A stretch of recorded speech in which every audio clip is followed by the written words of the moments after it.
अपने बयानों से लगातार भारत ही नहीं पूरी दुनिया में चर्चा का विषय रहने वाले बागेश्वर धाम सरकार के मुख्य पुजारी पंडित धीरेन्द्र कृष्ण शास्त्री आज हठ योग के तपोभूमि गुरु गोरक्षनाथ की तपोस्थली पर पहुँचे और गुरु गोरक्षनाथ के दर्शन व पूजन किए।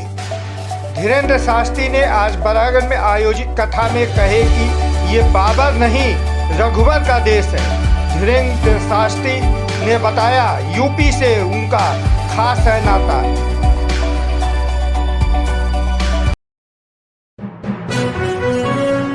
आप देख रहे हैं universal news today. Bageshwar Dham पीठाधीश्वर पंडित धीरेन्द्र शास्त्री ने कहा कि विगत कई वर्षों से धर्म विरोधी सनातन धर्म पर अंगुली उठा रहे थे, संतों को पाखंडी बता रहे थे, भोले भाले हिंदुओं का धर्मांतरण करा रहे थे, लेकिन ऐसे धर्म विरोधियों को अब देश में नहीं चलने देंगे। ऐसे ही लोगों पर तमाचा लगाने के लिए दरबार लगाता हूँ। बागेश्वर धाम पीठाधीश्वर बरागढ़ कस्बे के सरयू नदी तट पर आयोजित दिव्य दरबार में लोगों को संबोधित करते हुए ये बातें कही। उन्होंने कहा कि इसका उद्देश्य भोली भाली जनता को अंधविश्वास, झाड़ फूक, भूत पिचास के चक्कर से निकालकर सनातन धर्म की सच्चाई से अवगत कराना है। धीरेन्द्र कृष्ण शास्त्री ने कहा कि मैं अन्य धर्मों के किसी भी धर्म गुरु से मुकाबला करने के लिए तैयार हूँ, उसे भाग कर खड़ा होना पड़ेगा। उन्होंने गोरखपुर से अपना नाता जोड़ते हुए कहा कि मैं यहीं का रहने वाला हूँ, बगल के मामखोर गांव से हमारे पूर्वज गए हुए थे, हम यूपी वाले हैं। यूपी वालों ने तो देश को हिलाकर रख दिया है।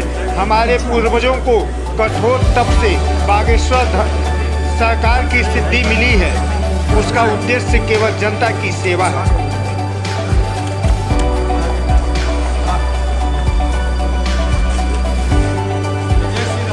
कथा में प्रमुख रूप से अयोध्या से आए हनुमानगढ़ी के महंत राजू दास, श्रीश दास, सांसद कमलेश पासवान, विधायक राजेश त्रिपाठी, आयोजक राहुल त्रिपाठी सहित भारी संख्या में श्रोता उपस्थित हैं। बता दें कि पंडित धीरेन्द्र कृष्ण शास्त्री आज गुरु गोरक्षनाथ की तपोस्थली पर पहुंचकर गुरु गोरक्षनाथ के दर्शन किए, जहां काफी भीड़ थी। धीरेन्द्र शास्त्री ने मंत्रोच्चारण के बीच गुरु गोरक्षनाथ के दर्शन किए। दर्शन के उपरांत गोरखनाथ मंदिर के प्रधान पुजारी कमलनाथ जी से मुलाकात किए। इस दौरान कमलनाथ जी ने धीरेन्द्र शास्त्री को पुस्तक के भेंट स्वरूप दी।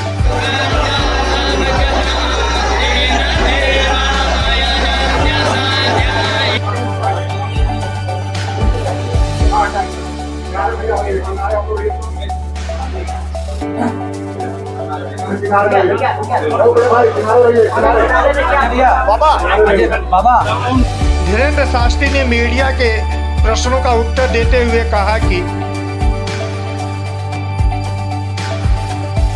कथा चल रही है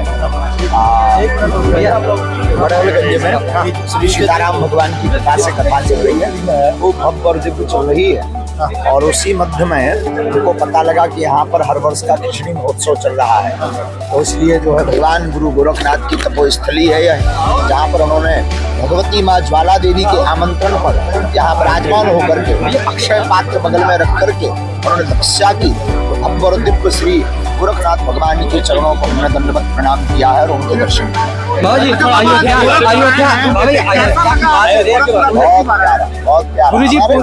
गुरुजी पूरे देश प्रदेश में अयोध्या का ध्रुव है। अयोध्या को लेकर के तमाम लोग किनारा भी कर रहे हैं, राजनीतिक पार्टी नहीं जा रहे हैं। आप कह रहे थे राम राजनीति का विषय, राम धर्म का विषय, चलिए जाएंगे, आस्था का विषय।